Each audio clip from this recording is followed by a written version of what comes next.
Well, dear students, good afternoon. Myself, Dr. Ashish Garg, Associate Professor in Chemistry, SET, RN Ruia government college, Ramgarh, Shekhawati, district Sikar, Rajasthan. बच्चों, BSc part second organic chemistry में हमने unit start की हुई है carboxylic acids और this is the part 22nd।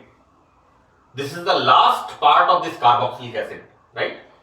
इसके बाद हम डेरिवेटिव ऑफ कार्बोक्सिलिक एसिड्स के बारे में पढ़ेंगे, राइट। बच्चों, हमने 21st पार्ट के अंदर डाई कार्बोक्सिलिक एसिड्स जैसे malonic acid, succinic acid, glutaric acid, adipic acid, इनके बारे में हमने डिटेल में स्टडी की है। इनके मेथड ऑफ सिंथेसिस, बनाने की विधियां। अब हम यहां पर स्टार्ट करेंगे इनकी प्रॉपर्टीज के बारे में। These are the general properties, right. देखो बच्चों, यहां पर क्या हो रहा है कि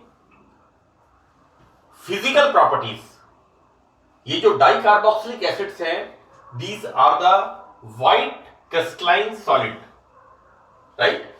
ये बच्चों जैसे सोडियम क्लोराइड होता है उस तरह से व्हाइट पाउडर होता है कार्बोक्सिलिक एसिड्स का। और इनके जो लोअर मेंबर्स होते हैं लाइक मेलोनिक एसिड, ये यहां पर ये जो लोअर मेंबर्स होते हैं, these are insoluble in water, right. Now यहां पर बच्चों दो इंपॉर्टेंट चीजें हैं, दो इंपॉर्टेंट प्रॉपर्टी हैं और इनके क्वेश्चंस अक्सर एग्जाम में पूछते हैं कि वे डाइकार्बोक्सिलिक एसिड्स जिनमें कार्बन एटम की संख्या इवन होती है, जिनकी संख्या सम होती है। देखो बेटा, जैसे इसकी लाइक दिस, यहां पर 2, यहां पर 1 2 3 4, तो जिनकी संख्या डाइकार्बोक्सिलिक एसिड्स जिनमें कार्बन परमाणुओं की संख्या इवन होती है यानी सम होती है, जल में सॉल्युबल होते हैं और इनके जो मेल्टिंग पॉइंट्स होते हैं वो हाई होते हैं। बेटा देखो, मैंने यहां पर 1 कार्बन एटम 1, हियर 1 2 3, मैंने एग्जांपल यहां पर लिखे हैं। यहां पर number of carbon atom 2 and here 1 2 3 4, तो यहां पर संख्या कैसी है? सम संख्या है, इवन नंबर है, राइट। तो बच्चों यहां पर ये एक तो less soluble and high melting points, sorry बच्चों, यहां पर मेल्टिंग पॉइंट हो गया गलनांक, दिस इज द क्वथनांक, this is boiling point, this is the boiling point. बच्चों मैं क्वथनांक और गलनांक में थोड़ा सा प्रॉब्लम होती है, तो बच्चों क्वथनांक का मतलब है बॉइलिंग पॉइंट और गलनांक का मतलब है मेल्टिंग पॉइंट, है ना। तो इसमें थोड़ा सा, क्योंकि हिंदी शब्द हैं, मैं इसको क्लियर कर रहा हूं and I am really sorry. High boiling points, इनके बॉइलिंग पॉइंट्स हाई होते हैं।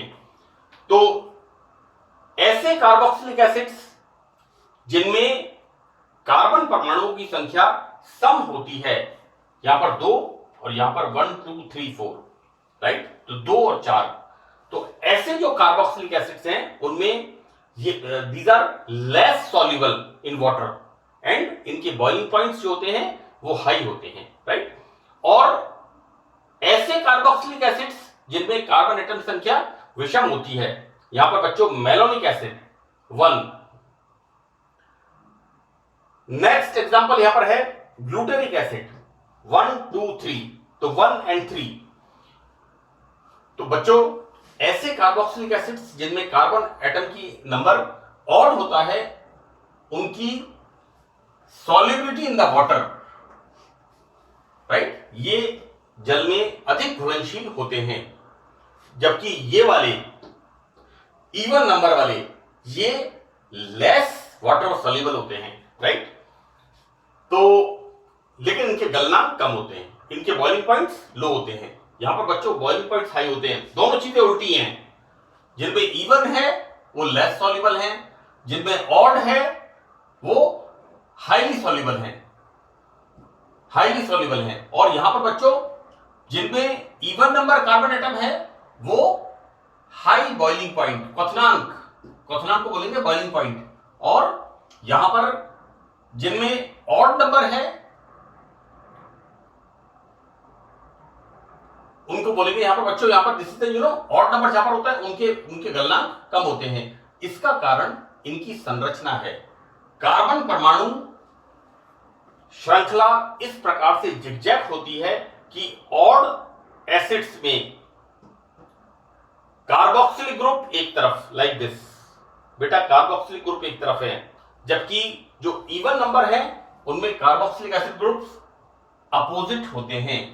हम यहां पर एडिपिक एसिड 1 2 3 4, यहां पर कार्बोक्सिलिक एसिड्स कैसे होते हैं, अपोजिट होते हैं, जिगजैग, कि ऑड एसिड्स में दोनों कार्बोक्सिलिक एसिड ग्रुप एक तरफ 1 और 3, इसमें दोनों कार्बोक्सिलिक एसिड ग्रुप एक तरफ होते हैं, और सम अम्लों में कार्बोक्सिलिक एसिड विपरीत दिशा में, सी लाइक दिस, है ना।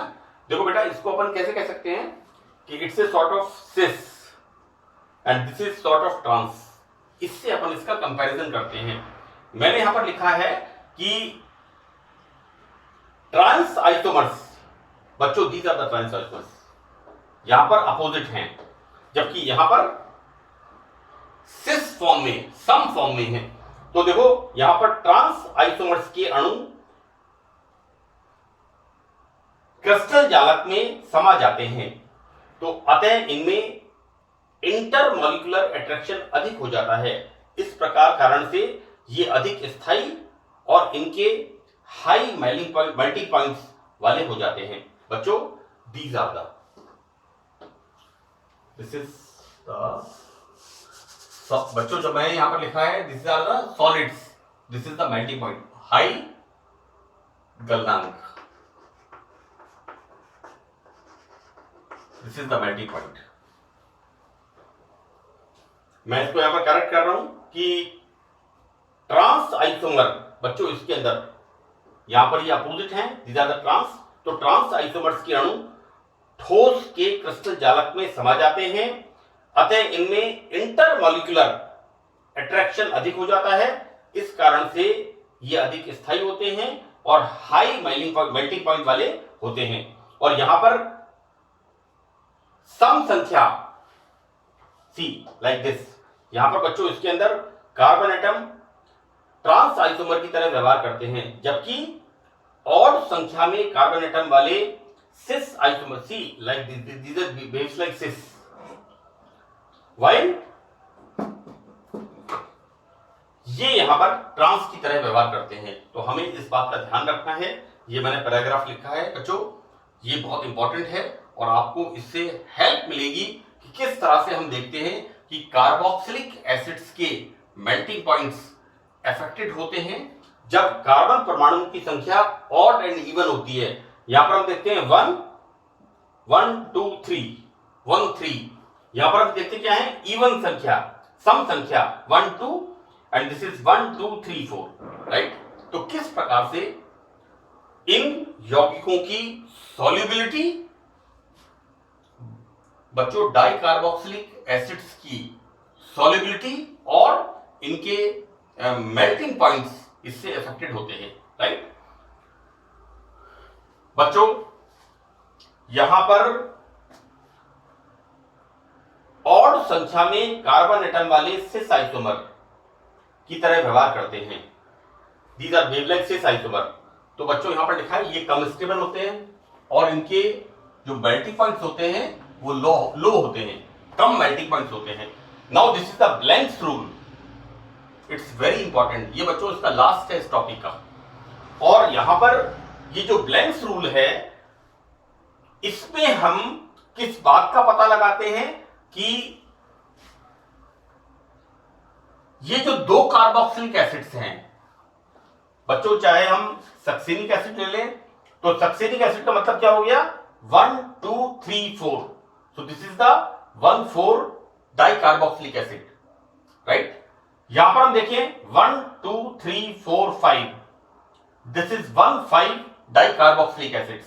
हियर 1 2 3 4 5 6, बच्चों मैंने लिखा है यहां पर 1,6 dicarboxylic acid, and this is the pimelic acid 1 2 3 4 5 6 7, this is the pimelic acid, this is the 1,7 dicarboxylic acids. तो देखो इट्स वेरी इंटरेस्टिंग, यहां पर क्या होता है बच्चों कि पहले दो ये तो क्या बना रहे हैं साइक्लिक एनहाइड्राइड, ये जो ब्लैंक्स रूल है, दिस ब्लैंक्स रूल इसका मतलब यह है कि ये नियम कार्बोक्सिलिक एसिड्स में एक दूसरे के सापेक्ष स्थिति का पता इससे चलता है। इस नियम से एक डाइकार्बोक्सिलिक एसिड में दो कार्बोक्सिलिक ग्रुप की सापेक्ष स्थिति का पता लगाया जा सकता है। तो बच्चों इस नियम के अनुसार यदि 1 4 and 1 5 लाइक दिस 1 2 3 1 2 3 4 1 4, और यहां पर देखेंगे हम 1 2 3 4 5, राइट, यानी 1 4 and 1 5 डाइकार्बोक्सिलिक एसिड्स में जब हम 300 डिग्री सेंटीग्रेड तक यहां पर गर्म करते हैं इसको, then formation of anhydride, cyclic anhydride, see this is the cyclic anhydride, right. और देखो बेटा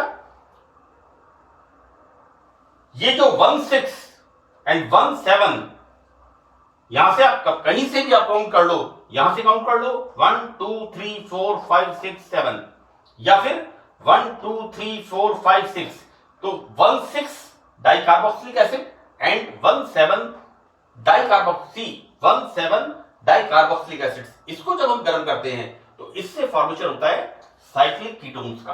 देखो बच्चों मैं आपको बताऊं कि जो बेयर स्ट्रेन थ्योरी, ये हम पढ़ रहे हैं बच्चों बीएससी पार्ट सेकंड का, लेकिन बीएससी पार्ट फर्स्ट में जो आपने बेयर का विकृतिवाद का सिद्धांत पढ़ा है साइक्लोएल्केन्स में, मैंने यूट्यूब पे अपलोड किया है बीएससी पार्ट फर्स्ट में। आप क्या देखेंगे उसमें कि 5 membered ring and 6 membered ring is most stable, और ये जो एग्जांपल है ना, ये एग्जांपल क्या है बेयर स्ट्रेन थ्योरी के एविडेंस हैं एक तरह से। मैंने वहां पर भी इनको बताया है, और मैं बीएससी पार्ट फर्स्ट में और बीएससी पार्ट सेकंड में, चूंकि ये आपका कार्बोक्सिलिक एसिड्स का, डाइकार्बोक्सिलिक एसिड्स का एक पार्ट है, तो हम देखते क्या है कि जब हम सक्सेनिक एसिड को गर्म करते हैं सी लाइक 300 डिग्री सेंटीग्रेड, तो यहां पर क्या होता है anhydride, removal of water molecule and formation of anhydride, this is the succinic anhydride, and we are taking here this is,